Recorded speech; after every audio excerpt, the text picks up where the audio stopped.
चलिए दोस्तों बात करते हैं इसी को नए क्वेश्चन के बारे में। इस क्वेश्चन में एग्जामिनर ने कहा एक वस्तु को 105 रुपये में बेचने पर एक व्यापारी को 9% की हानि होती है। 30% का लाभ कमाने के लिए उसे वस्तु को किस मूल्य पर बेचना चाहिए। यानी कि सिंपल सी बात है, एग्जामिनर ने विक्रय मूल्य दे रखा है और मुझे उस पर लॉस दे रखा है, तो मुझे पहले क्रय मूल्य निकालना पड़ेगा, फिर मेरा प्रॉफिट की बात होगी। तो चलिए आइए सॉल्व करते हैं। एक वस्तु की जो कीमत दे रखी है उसने 105 रुपये दे रखी है, विक्रय मूल्य 105 रुपये दे रखी है, और वो बेचा कितने पे, 9% की हानि पे दे रखा है। और मैंने क्या कहा है कि आपको पहले तो क्रय मूल्य निकालना पड़ेगा। अब ये दे रखा है आपको एसपी, तो एसपी से क्रय मूल्य निकालने के लिए क्या करेंगे, ये हानि दे रखी है तो 100 से हम इसे ऊपर मल्टीप्लाई करते हैं और 100 से ही नीचे मल्टीप्लाई करते हैं, क्योंकि कट जाएगा कोई फर्क नहीं पड़ेगा। तो 100 में से उसने क्या कहा, 100 में से उसने 9% की हानि हुई है, यानी कि 9 रुपये की हानि हुई है। तो इसका मतलब वो बचा कितना, 91 रुपये। यानी कि ये अब जो आ गया मेरे पास में क्या आ गया, आपका कॉस्ट प्राइस आ गया। अब कॉस्ट प्राइस आ गया तो प्रॉफिट मांग रहा है वो 30%। तो 100 का 30% निकालेंगे 30 और इसमें जोड़ देंगे, या फिर सिंपल सी बात है 100 से ऊपर मल्टीप्लाई करें 100 से नीचे मल्टीप्लाई करेंगे।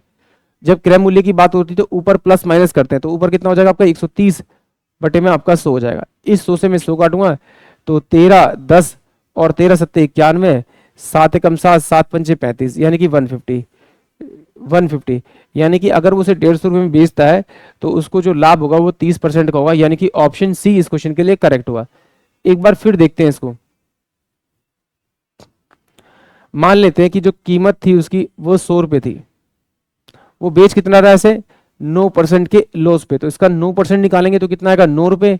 तो 9 रुपये कम करेंगे तो बेचा कितना आपका 91 रुपीज में, बट वो चाहता है इसे बेचना 30% के प्रॉफिट पे। इसका 30% निकालेंगे तो 30 रुपीज आएगा 100 का, इसमें जोड़ देंगे तो वो 130 रुपये बेचना चाहता है, बट वो कह रहा है कि ये 91 रुपये नहीं भैया, ये तो 105 है।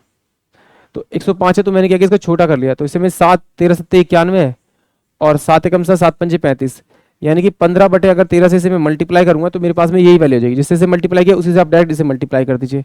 तो मल्टीप्लाई करेंगे तो 15 बटे में कितना आएगा 13, इस 13 से 13 कट जाएगा तो ये 150 रुपीज आ जाएगा। इतने में बेचेगा तो उसे प्रॉफिट होगा 30% का। आइए एक बार और देखते हैं। बच्चा कह रहा है कि सर जी इसे एक्स से भी करा दीजिए। लो भाई, मान लेते हैं कि जो उसकी जो कीमत थी वो एक्स रुपीज थी, अब उसे लॉस हुआ 9% का। अब 9% का लॉस हुआ तो इसका आप 9% निकालेंगे तो ये 9 बाय में कितना आ जाएगा, 9 बाय में आपका 100 हो जाएगा। फिर आप इसे इसे क्या करेंगे, घाटा है तो इसमें से आप माइनस करेंगे तो एक्स यहाँ से बाहर निकलेगा तो 100 माइनस का 9 बाय में 100 होगा। तो सॉल्व करेंगे तो एक्स इजकल टू में कितना 91 बाय में 100 हो जाएगा आपका। यानी कि सिंपल सी बात है, मैं डायरेक्ट ये लिख सकता हूँ आपका कि x इंटू में आपका 91 बाय में 100, 100 में से माइनस किया मैंने 9 और इस कॉस्ट प्राइस से मल्टीप्लाई कर दिया। अब ये विक्रय मूल्य आ गया, ये है बराबर किसके, एग्जामिनर कह रहा है 105 के। तो 7 13 और ये आपका 15 हो जाएगा। तो x की जो वैल्यू आएगी वो कितनी आएगी, 15 इंटू में 100 बटे में आपका 13 आ जाएगा।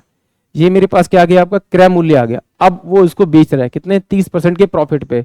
तो इसे क्या करेंगे आप, इसका 30% निकाल के इसमें जोड़ेंगे या फिर इसे 130 बाय में 100 करेंगे। इससे ये कट जाएगा, इस 13 से 13 कट जाएगा, 150 रुपये की कीमत आ जाएगी। यानी कि अगर वो उसे 150 रुपये बेचता है तो उसे 30% का प्रॉफिट होगा। आई होप आप सभी क्वेश्चन समझ में आया होगा।